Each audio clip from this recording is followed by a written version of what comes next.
So today, lads, was not good. It was absolutely not good. Not a great situation all around for the Indiana Fever or Caitlin Clark. Very big news, Caitlin Clark is out with a groin injury. Did not return to the game, even with the finish line in sight. This wasn't just a loss for the team. It was a blow to the league. Hours earlier, it had been announced that Clark would be headlining the WNBA All-Star Weekend in Indianapolis, including the three-point contest. A homecoming, a celebration of what she's meant to the league. Now, that appearance hangs in the balance. Her smile, the one that usually disarms even her fiercest critics, was gone. The camera caught her sitting on the bench, expression hollow, as the final seconds ticked away. And here's where it gets deeper. This was not an isolated incident. This was the fourth muscle injury Clark has sustained since April. Quad, groin, then quad again. And now, once more, the groin. The pattern is unmistakable, and the timing couldn't be worse. Because it's not just about her health. It's about what it represents. A player pushed to her physical and emotional limit, in a league struggling to protect its brightest star. For fans, the heartbreak wasn't just seeing Caitlin walk off the court. It was realizing she knew, in that exact moment, what it meant: more rehab, more time off the court, more games missed, more questions. And for someone like Clark, whose identity is fused with the game, that realization cuts deeper than any injury. The cheers faded. The celebration was muted.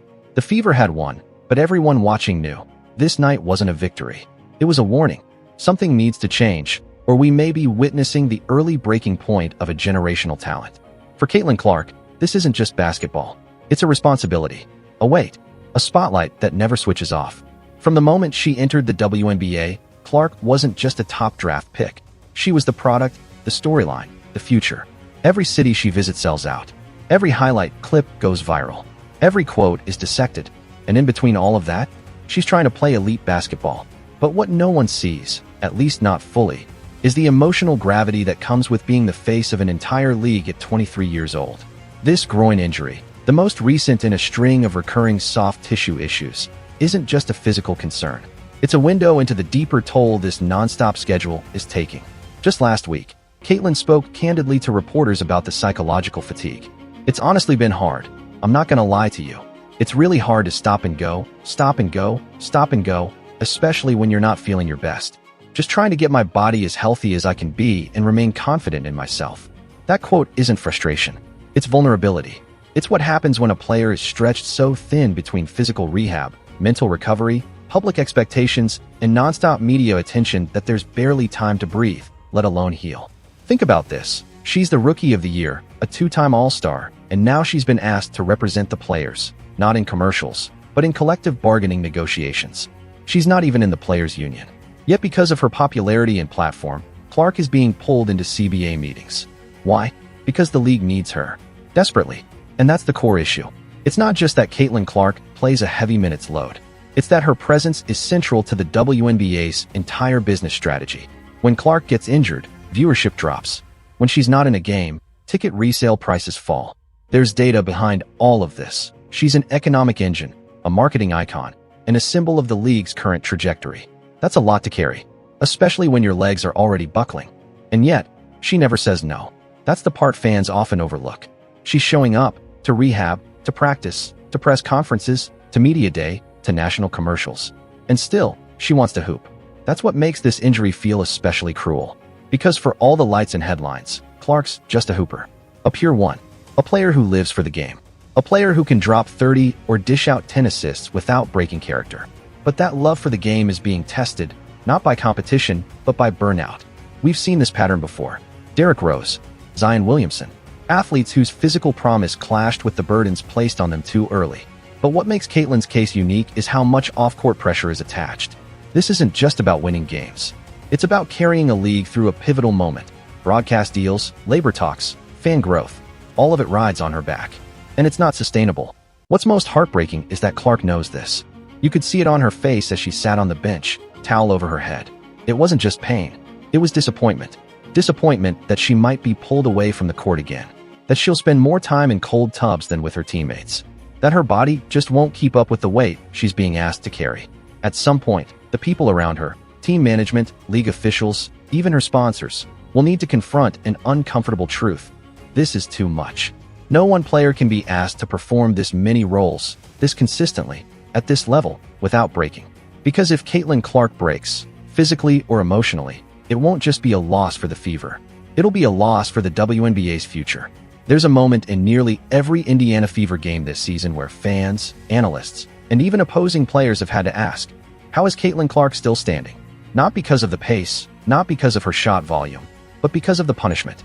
Every drive she takes, every screen she tries to fight through, and every movement without the ball seems to come with an extra shove, an unseen elbow, or a shoulder that just so happens to check her off balance. This isn't about games being competitive. It's about a pattern, and it's a pattern that has become impossible to ignore. Following Clark's apparent groin tweak on July 15th, Fever coach Stephanie White didn't mince words. Asked about the physicality her star guard is subject to night in and night out, she sighed and said what many others have been hesitant to. There's a level of physicality that they're able to play with against her. I'm not exactly sure why, but it just is what it is. That's as diplomatic as it gets. And yet, in those few words, White confirmed what Clark's body has been screaming for months. Opponents are allowed to play differently when guarding Caitlin Clark. And the referees? They're letting it slide. It reached a boiling point in the fourth quarter of the Fever's win over the Sun, when Stephanie White burned a timeout. Not for strategy, not to settle her team, but just to yell at the officials. Not something you see every day in the WNBA, but necessary, because by that point, the game had devolved into something resembling a rugby match. What's worse, Clark's latest injury didn't even come from one of these hits. It was non-contact. And that's the scariest part, because it suggests what many feared. Her body is compensating, overworking, bracing constantly for hits that may or may not come, and ultimately failing under that constant state of tension. Fans have watched the clips. Clark running off ball only to be grabbed, held, bumped, no whistle. Driving to the rim, arms slapped across hers, play on. Screens that look more like football blocks. And no relief. There are fouls being committed against her in broad daylight. And the league's silence is growing louder. Here's the worst-kept secret. Other teams know this too. They're seeing what Clark brings, not just in scoring, but in drawing defenders, opening up teammates, and dictating pace. The way to stop her? Wear her down. Beat her up. If the refs won't call it, they'll keep doing it. And yes, physical defense is part of the game. But what Clark is experiencing goes beyond that. It's targeted, it's strategic, and it's unchecked. And who's responsible for that? Partly the referees, sure. But ultimately, it's a leadership issue.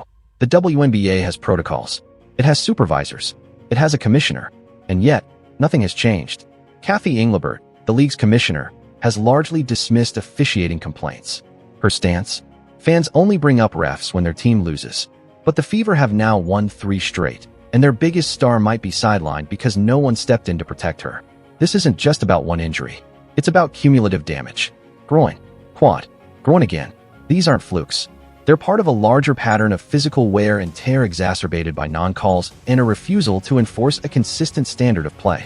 And it all begs the question, what happens if Caitlin Clark goes down for real? Not just for a game or two, but long-term.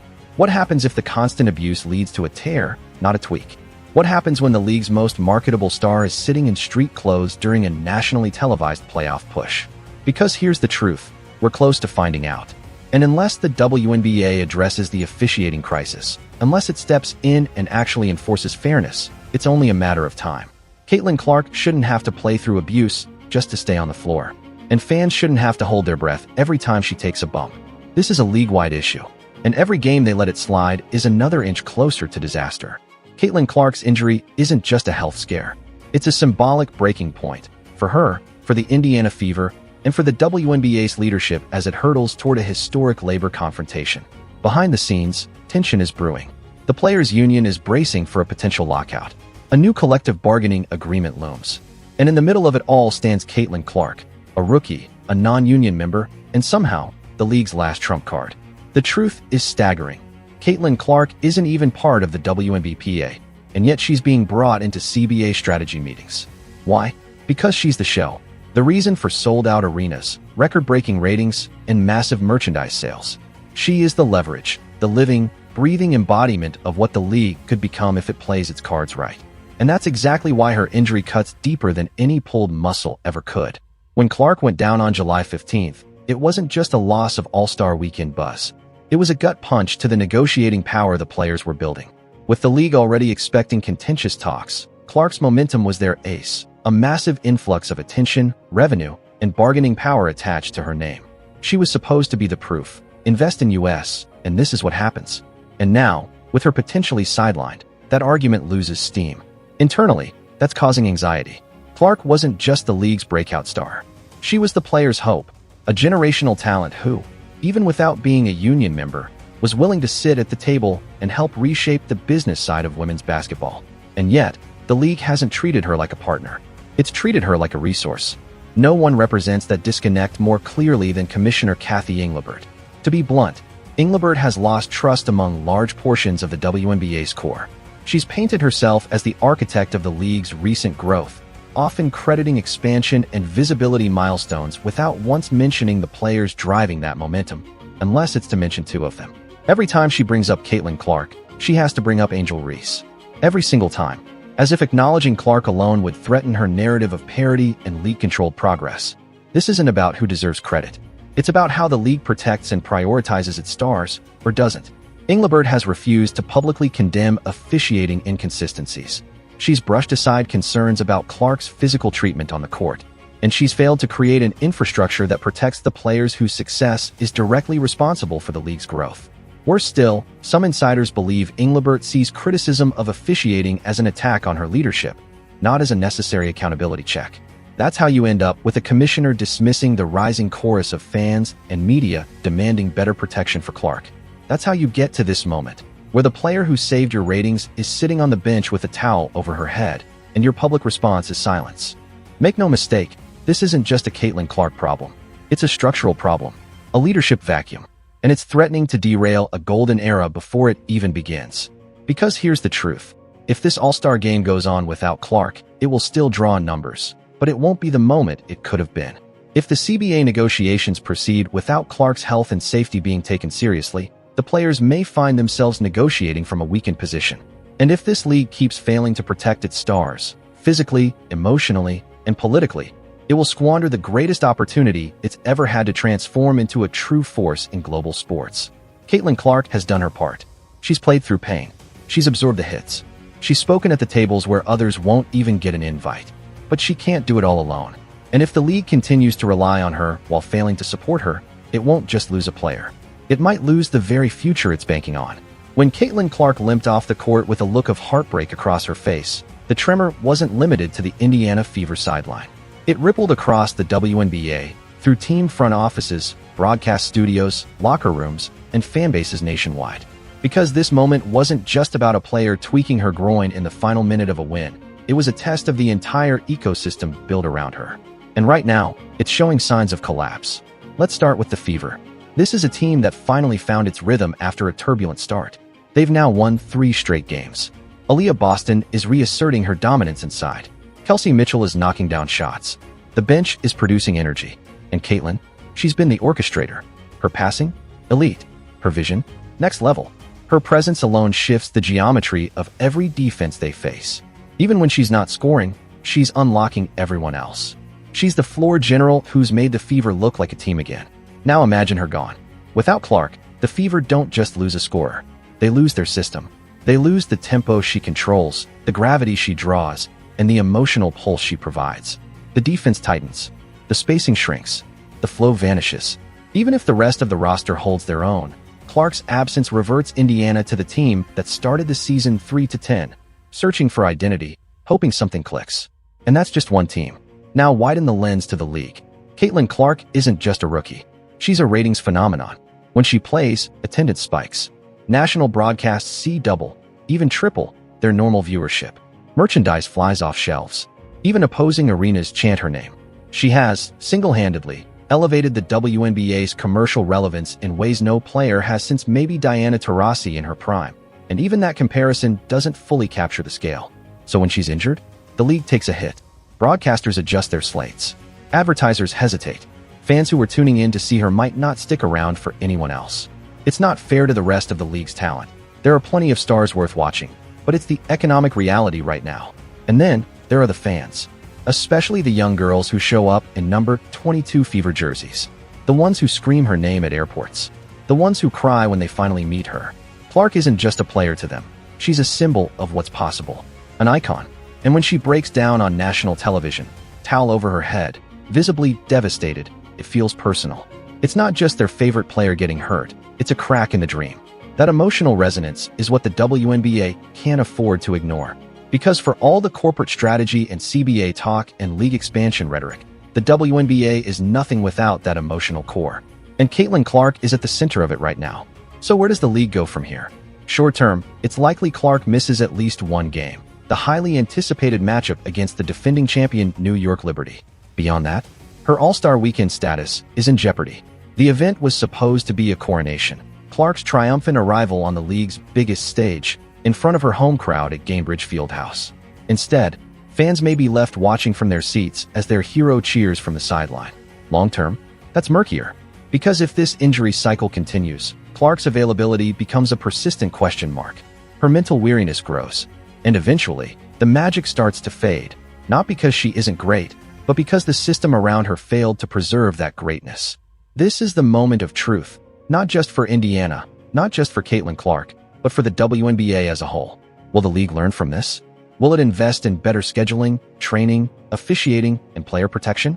Will it stop treating Clark like a bottomless well of energy and start treating her like the human being, an irreplaceable asset that she is? Because if it doesn't, we won't just lose Caitlin Clark to another injury. We'll lose the very momentum that she helped create. As the final buzzer echoed through TD Garden and Caitlin Clark sat quietly on the bench, towel over her head, you could almost hear the air leave the building, not from the fans, but from the moment. It was supposed to be another triumphant chapter in a promising season. Instead, it felt like a crossroads. A star worn down, a league put on notice, and a fan base left holding its breath. This wasn't just about one injury. It was a culmination of pressure, of silence from the league, of nights when physicality turned into punishment and nobody blew the whistle. Caitlin Clark gave everything, and in return, she's been asked to carry far more than any rookie or any player ever should. So what comes next?